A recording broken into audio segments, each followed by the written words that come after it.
Nah, yang kelima yang mungkin nggak pernah kita bayangkan adalah akan terjadi shutdown of modern technology.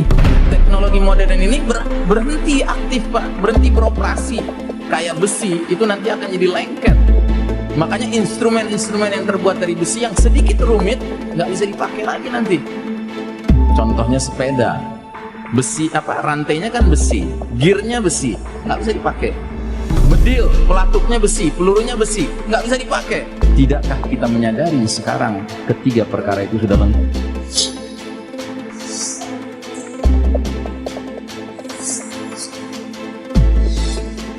Sambil kitanya harus punya rencana. Kitanya kemana? Ya kita harus hijrah, Pak.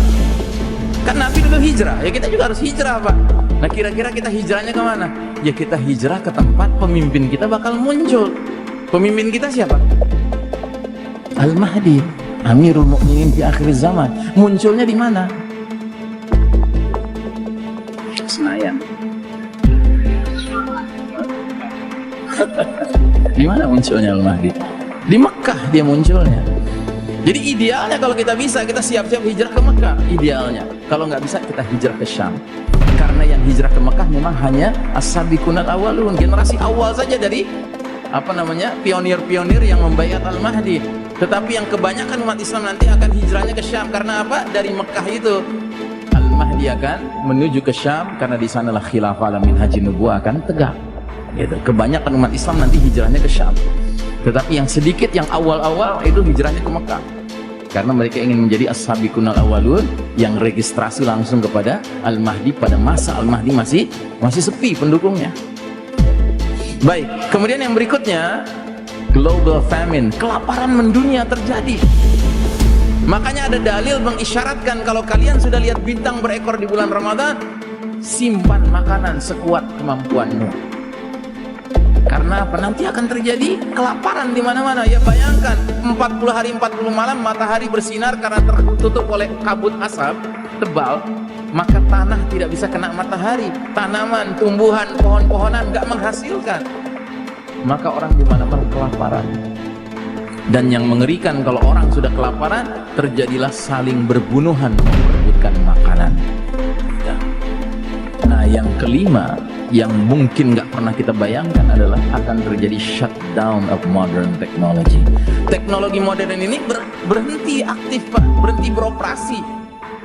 Bagaimana penjelasannya? Ya bayangkan batu besar, Pak, bergerak dengan kecepatan puluhan ribu kilometer per jam, bergesekan dengan udara, tentu menimbulkan induksi besar-besaran. Yang orang barat katakan akan terjadi fenomena EMP, electromagnetic pulse. Maksudnya apa? Semua benda-benda kelistrikan macet, nggak bisa dipakai lagi. Termasuk tumbukan keras batu kepada tanah itu, dataran-daratan itu, menurut ahli fisika akan merubah sifat zat-zat tertentu. Kayak besi itu nanti akan jadi lengket. Makanya instrumen-instrumen yang terbuat dari besi yang sedikit rumit nggak bisa dipakai lagi nanti. Contohnya sepeda, besi rantainya kan besi, gearnya besi, nggak bisa dipakai. Bedil, pelatuknya besi, pelurunya besi, nggak bisa dipakai. Dan inilah yang Nabi maksudkan dalam hadis sahih riwayat Muslim. 3 kali Nabi sebutkan di hadapan para sahabat, wa'udtum min haitsu bada'tum, wa'udtum min haitsu bada'tum, wa'udtum min haitsu bada'tum. Kalian akan kembali kepada kondisi seperti sedia kala. Kalian akan kembali kepada kondisi seperti sedia kala. Kalian akan kembali kepada kondisi seperti sedia kala. Para sahabat mendengar hadis ini nggak ngerti. Kenapa nggak ngerti? Karena mereka tidak pernah hidup dengan komputer, nggak pernah hidup dengan handphone, nggak pernah hidup dengan listrik, dengan mobil, motor, pesawat udara. Mereka nggak ngerti.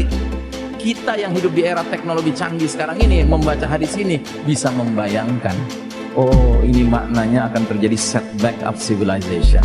Peradaban bakal mundur ke belakang lagi. Makanya hadis-hadis tentang peperangan di akhir zaman mengisyaratkan Al-Mahdi dan pasukannya berperang dengan tombak, dengan pedang, dengan panah, berkuda lagi. Ya. Nah, jadi saudaraku rahimakumullah, Syekh Mubayyad dalam kitabnya Ensiklopedia Akhir Zaman mengatakan shutdown of modern technology tidak buruk bagi umat Islam, malah dia berkah bagi umat Islam. Kenapa? Karena dia berlangsung di seluruh dunia. Anda tahu nggak? Kita orang Indonesia ini, Pak, lebih mampu bersabar kalau mati lampu daripada orang-orang di London, di New York, di Tokyo, Pak. Mereka di sana kalau udah mati lampu 5 jam, Pak, oh udah panik, Pak. Bursa efek macet, ya kan? Kalau kita kan alhamdulillah sering dilatih sama PLN kan, mati lampu sekian jam kita sabar. Kita tinggal panggil anak cucu, kumpulin, ayo store hafalan, nah, gitu ya kan? Kita tahu harus berbuat apa, nggak panik kita. Nah, jadi Syekh Mubayyad mengatakan shutdown of modern technology, it's not bad for the Muslims, it's good for the Muslims, bagus malah buat umat Islam. Kenapa? Karena begitu dia terjadi, umat Islam bisa istirahat. Istirahat dari apa? Dari perlombaan mengejar ketertinggalan di bidang teknologi menghadapi barat kafir. Sebuah perlombaan yang pada hakikatnya nggak akan pernah bisa kita menangkan. Kenapa? Karena barat kafir nggak rela kita memenangkannya. Jangankan memenangkannya, Pak, setara dengan mereka aja nggak boleh. Buktinya apa? Putra-putra Muslim yang cemerlang otaknya, kalau belajar ke Amerika, belajar ke Eropa, itu nggak diizinkan pulang, Pak. Dikasih warga negara setempat. Brain drain, Pak, disedot, Pak, pikirannya. Nggak boleh bermanfaat buat negeri-negeri Muslim. Kalau ada sebuah negeri Muslim punya gagasan bikin pembangkit tenaga listrik nuklir, oh dipersulit, Pak, termasuk PBB mempersulit. Kenapa? Mereka nggak mau negeri Muslim maju di bidang teknologi. Akhirnya apa yang Allah lakukan? Allah shutdown aja teknologi. Ya, kalau sudah di shutdown, Pak, kita dengan barat kafir menjadi setara, Pak. Jadi 0-0 situasinya. Dan kalau sudah seperti itu, Pak, kaedah orang Betawi baru boleh kita pakai, Pak. Lo jual, gue borong, gitu, ya kan? Dengan catatan kitanya latihan, Pak, persiapan. Nah, persiapannya apa? Ya diantaranya laksanakan hadis Nabi yang sudah kita dengar dari dulu. Didiklah anak kalian memanah, berkuda, berenang. Ini hadis bakal berlaku, Pak, nanti, Pak. Dan jangan kita sok-sok modern dalam menafsirkan hadis ini. Ustadz, itu maksudnya bukan benar-benar memanah, Ustadz, belajar nembak. Oh sorry, nggak ada hadisnya tuh Al-Mahdi pakai M16, pakai AK-47, nggak ada. Gitu.